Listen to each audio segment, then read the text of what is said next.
Hey guys, what's going on? Okay, we're back with another Tupac video. This one's not going to be a song. A lot of you have been requesting pretty much since we started this to do some of his interviews, to react to some of those, and this was probably the main one, the Ed Gordon interview from 1994.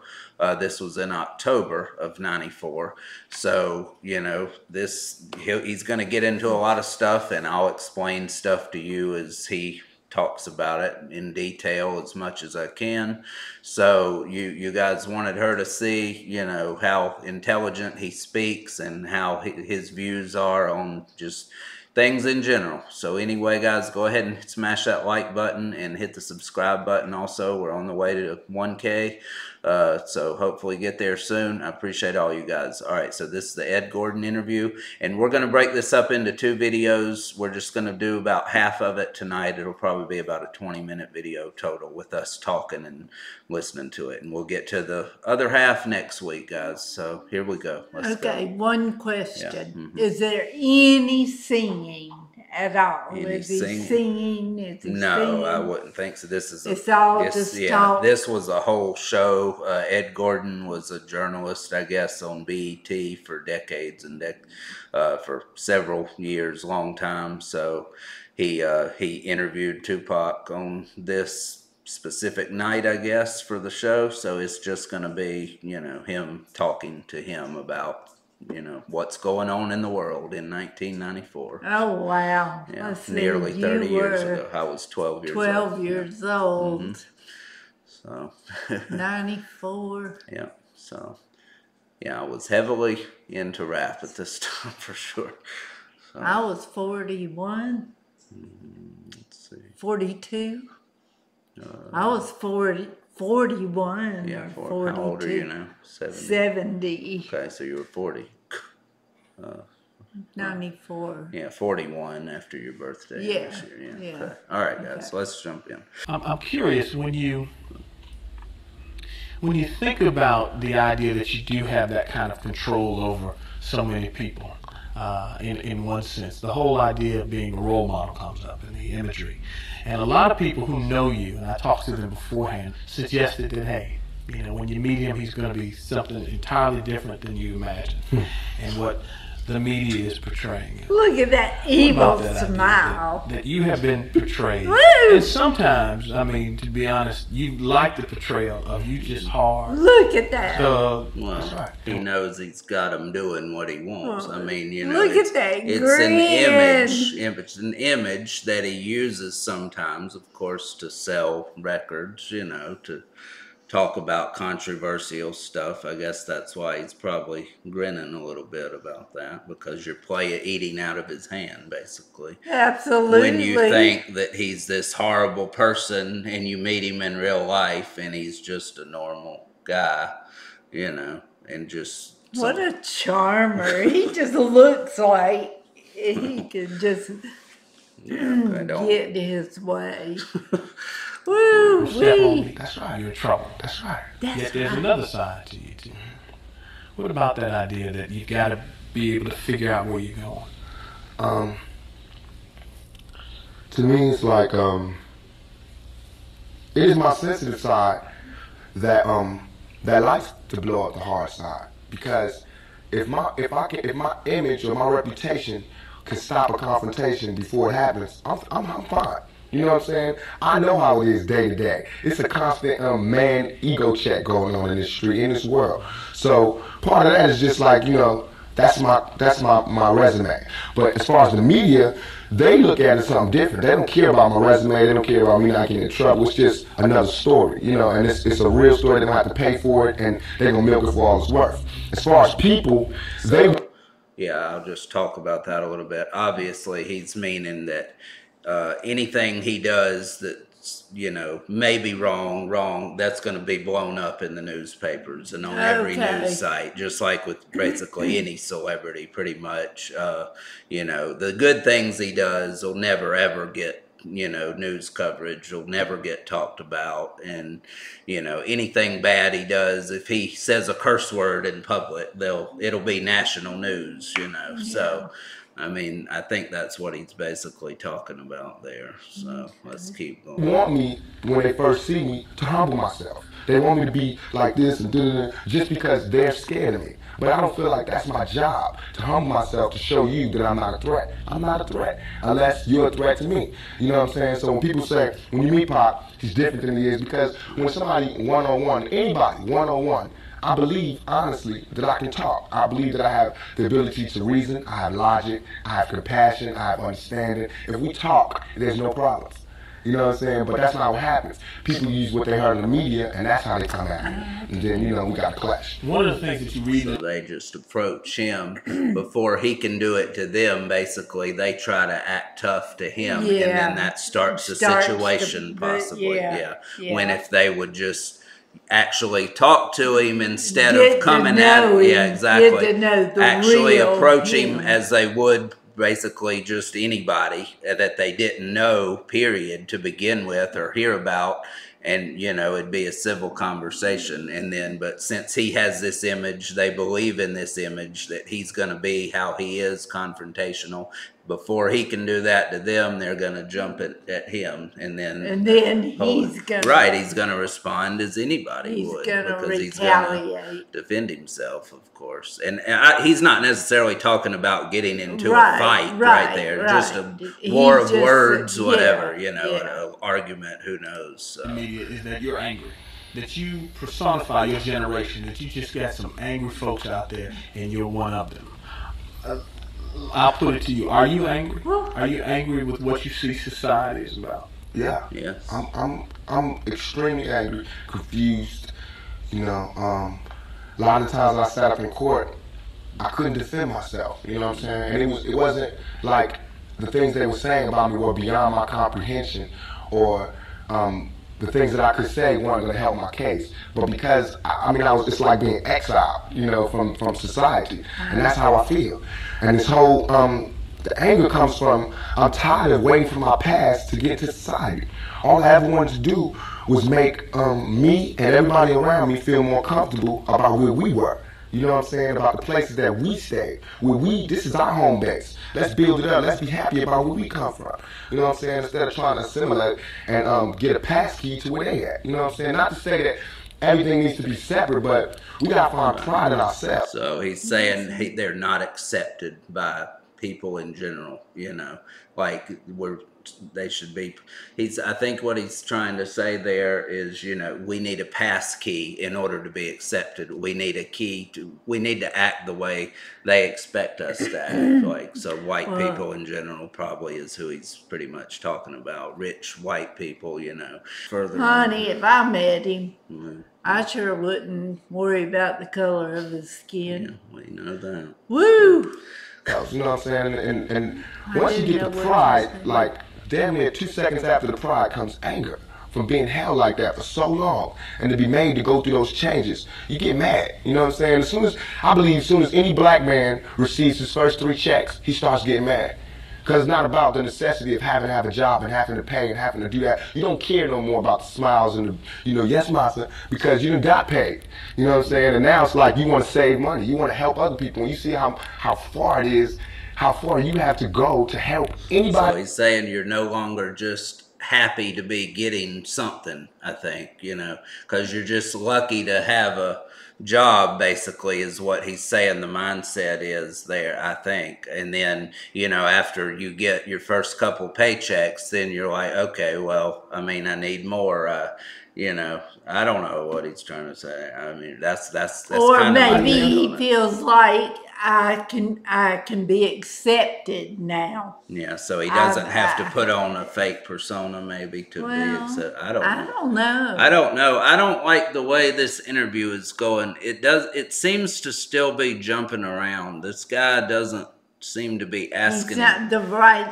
questions in the sequence. Yeah, it seems like the video's jumping like this is an answer to a question we didn't hear or something. It seems like stuff is cut out. I don't quite know what's going on here, but let's keep going. Neighborhood. It's set up for me when I get paid, for me to exit together.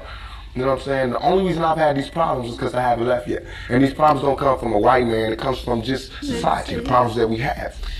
Let me put this to you. A lot of people tell me Tupac is, for the most part, a nice guy. This little thug thing, hype. Good for record sales. Look at that green. Helps him identify with the young people who are out there and angry, who would maybe label him a sellout, like they did Hammer, if he didn't have that hard side. What about that? First of all, nobody could call me MC Hammer. That's who he was talking. Okay. a sellout. I'm not going for that. I'm not even in that. I'm not looking for approval from the black community because we don't give approval. You know, we don't really do nothing but exist. So it's not like black people could tell me you a sellout or you true blue. You know what I'm saying? It's not that. I'm not even caught up in that. But I can see that, you know what I'm saying, the one thing we do have in common as black people is we share that poverty. So the thug side is more closer to the poverty than me being rich. You know, how can I come to any community center, you know what I'm saying, sporting a Rolex, presidential, all these diamonds, and be like, look, we, you know what I'm saying, gotta.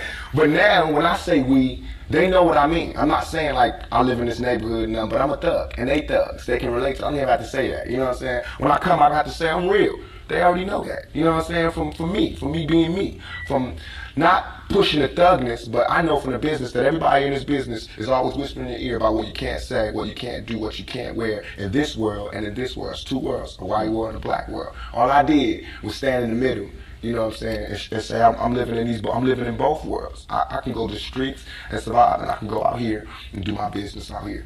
I'm play devil's advocate again. Right. Critics say, yeah, but you're being pimped.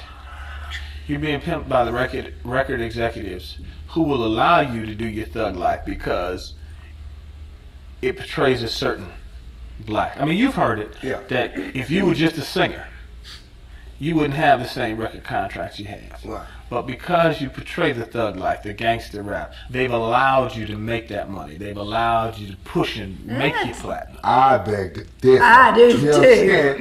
I'm getting pimped. That's true.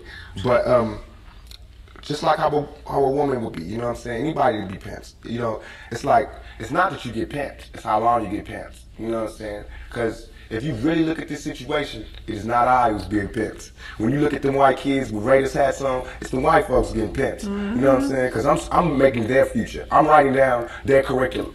Right now, what I write in my album today, when it comes out in 2 months, that's what white kids is doing. So who really is getting pimped? When I'm writing my raps, is what them white kids is gonna be saying to their mamas and daddies when they come home. Who is getting pimped? You know what I'm saying? I'm a high school. Yeah, so he's the influence, not the other way that's Right. influencing him. Yeah. So he's the influence That's why on a generation that people think, you know, that he's not influencing necessarily. He's saying he's got just as much hold over the white community as the black community. What did I just say a while ago? When I said that? he has just as many white followers as he did blacks. Yeah, I don't know if that was true.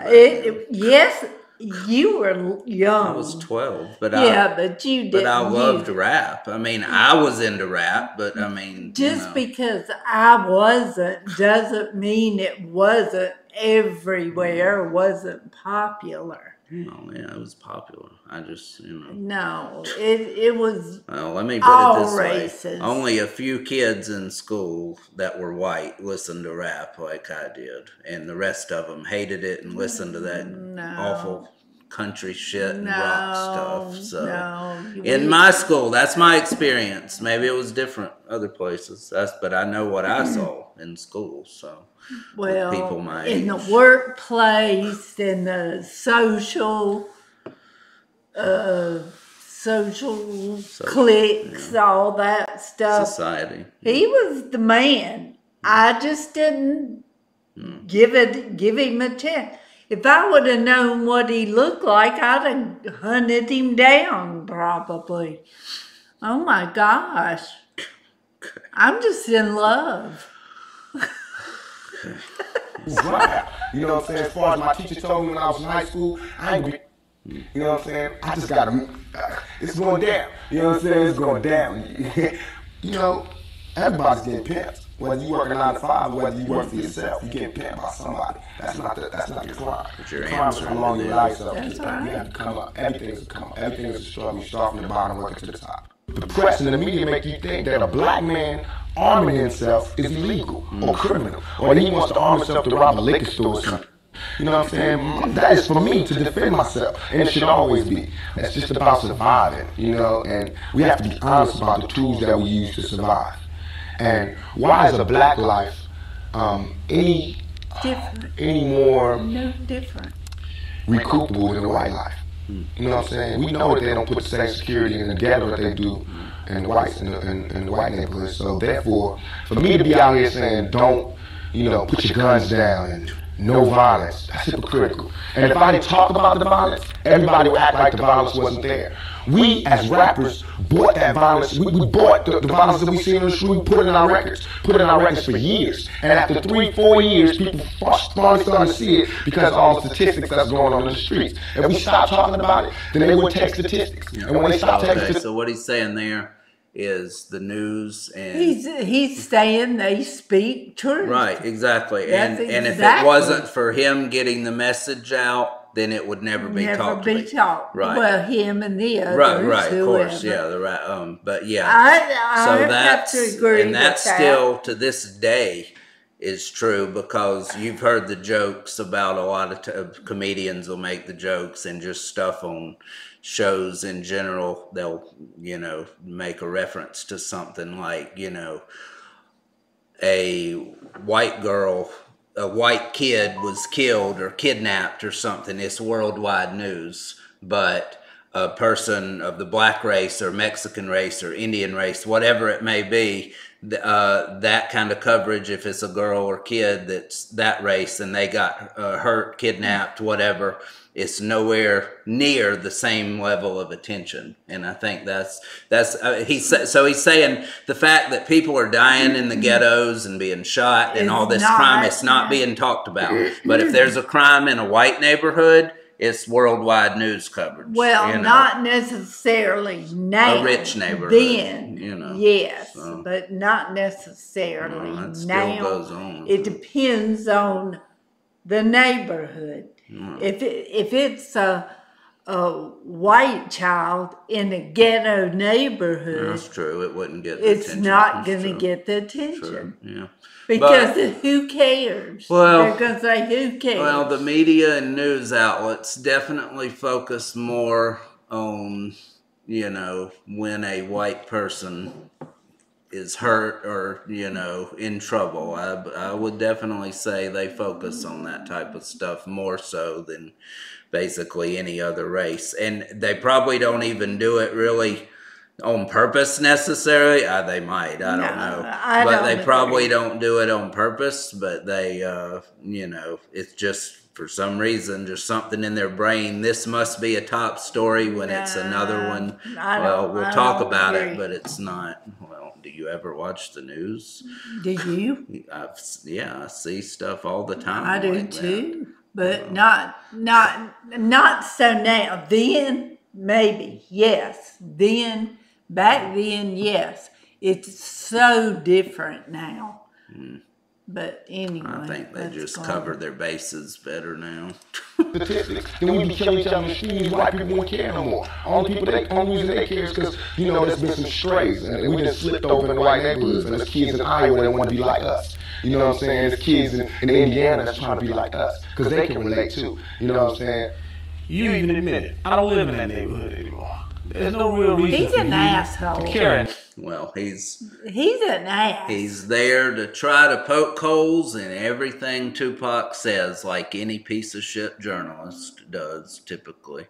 That's their agenda is to always create look at controversy and problems, you know. Otherwise they have no story, you know. In his Nehru jacket, he looks like an idiot. Well, I don't know anything about him. I've never seen him. I don't know him either, you know, but so I don't like him. He seems kind of arrogant, you know. Yeah, he's hurting my man here. He's every time he's making a good point, he's like, well, let's, you know. Yeah, he's trying to knock Tupac down, and Tupac say why he's wrong. Need to be knocked down. Believe he had enough issues.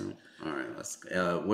let's let him ask this question and get the answer, and then we're gonna stop it there, and we'll finish the rest of it next week. So yeah, whatever he asks here, we'll finish up with that. No more. Only reason they care is because there's been some strays, and we just slipped over in the white neighborhoods, and there's kids in Iowa that want to be like us. You know what I'm saying? There's kids in Indiana that's trying to be like us because they can relate too. You know what I'm saying?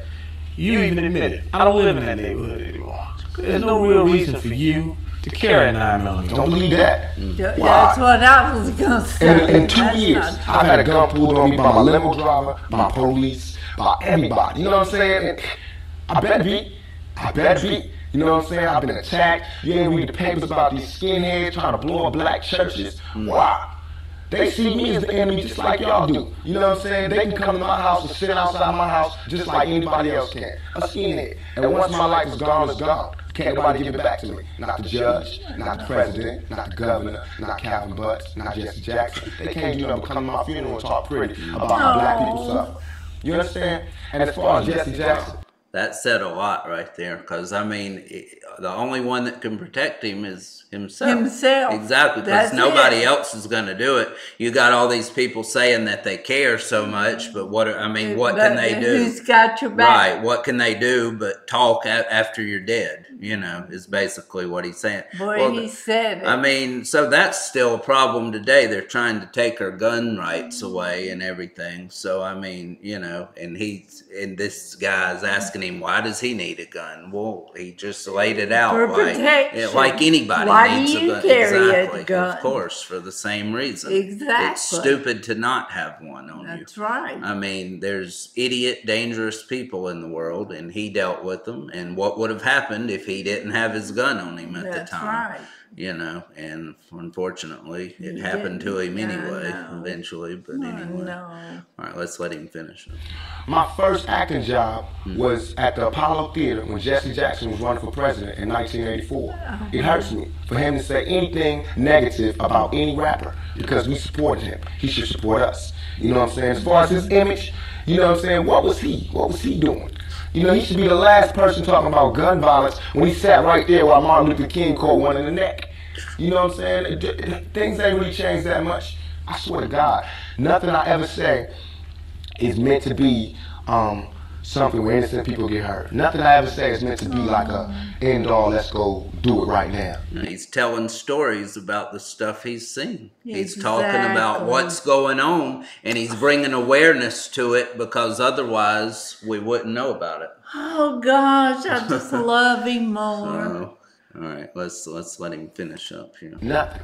Everything I ever say, and if any, this is so we can set it clear. Anything I ever say as it pertains to my peers and being strapped is only in self-defense. You know what I'm saying? Because right now where I'm at, the world is harsh. And I just don't got no beautiful stories. You know what I'm saying? I'm gonna just be getting away. Yes, you do. Because that's why I think I messed up. If somebody would have grabbed me, pulled me to the side, and been like, look, Tupac, as soon as you step out here, they're gonna be at you. If somebody would have explained it to me, I wouldn't have took the same mistakes. But I made those mistakes. Now it's my job to stop somebody else from making those same mistakes. That's true. To lay out the real map on your world and how it is. Everything I'm saying is a warning. So that's an obvious cut Oh, man. So we'll pick it up there next week. I wanted him to finish that answer. But, yeah, so that's a lot there. We got through about half. We'll finish it up. So, yeah, what do you think of that in general? Just makes me love him more. Yeah. Big surprise. So, anyway, so that brought her to tears too, the interview. But yeah, obviously, I mean, you know, very, very intelligent, very aware of the world, of what's going on, how bad it is out there. And I mean, so yeah, I kind of remember hearing little of Jesse Jackson, and I know he was always a big opponent of rap and everything. I think he even, you know, went as far as trying to get it to be illegal at some point, maybe, or you know, like in the early 90s, you know, late 80s, when it was just kind of getting more and more popular and mainstream. So there was several politicians, senators, all kind that were trying to ban rap at some point. So maybe I remember something about that, but again, I'm pretty sure Clinton was also on it. Bill Clinton, because he was president at this time, 1990. '94. Yeah. So yeah, all of those type of people, you know, they were, and he was saying, you know, he was just up bringing the well, and truth. he was saying that hurt him for Jesse Jackson because he Didn't admired him, support- looked up to him, yeah. you know, since he was a teenager. So yeah. Now, did you know he was an actor at any point? No. Okay, yeah, he was in quite a few good movies actually. Well, So, like what? you probably heard the movie Poetic Justice Yeah. with Janet Jackson. She was in it. Okay. He played her boyfriend. I'm gonna have to see it. So that was 1993. He was in a movie called Above the Rim. You probably never saw that. It was a basketball movie, but he was the main villain, and just, I mean, great. He killed the role. I mean, it was a great role. I love the movie. Wow, I'll have to I've watch seen it a lot, and he was, you know, definitely, that's one of my favorites that he was in. Also, the movie Juice, which was in 1992. Yeah, I remember Juice, but I didn't see it. Yeah, and he was absolutely terrifying in that. He was the main villain of that as well. Oh, I have to see that. And he was only 19 or 20 at the time, and he was playing a high school kid, basically. So, you know, that was the movie where he wrote Brenda's Got a Baby. So that's the movie set he was on at the time when he heard the story. He went and wrote the song right then. So, but yeah. So anyway, so yeah, he was quite an actor for sure. So he was very talented in many ways. A poet, of course, writing poetry. So, and obviously could, you know, be a very good public speaker if he ever chose to be. Yeah, so, absolutely. You know, but anyway, all right, guys. So yeah, that went pretty long probably, but we'll finish it up next week, and we'll do a song next week too. Little break from that. Y'all need to get the video up a little more because it hadn't hit 1,000 either one of them for last week. That's right. Please, yeah, you got to get those up, share them. But yeah, do that, and we'll do more reactions. I know there's a lot we got to get to, so we'll venture off into a little, not the complete other side, but we won't go just a 100% heartfelt route next week with the song we react to. We'll go somewhere in the middle a little bit, but just to get a somewhat of a preview for you for what is coming eventually. So I don't care. You can't. Obviously. You can't make me not like him. Well, I don't. We're gonna test that out. We're gonna test that out in the next month or so. He can do no wrong. Well, remember you said that. Okay. So yeah, because it's gonna be quite a shift. What we hear, what you hear for the first time. So anyway, all right, guys, that's it. Thank you for watching. We'll see you next week. We're out.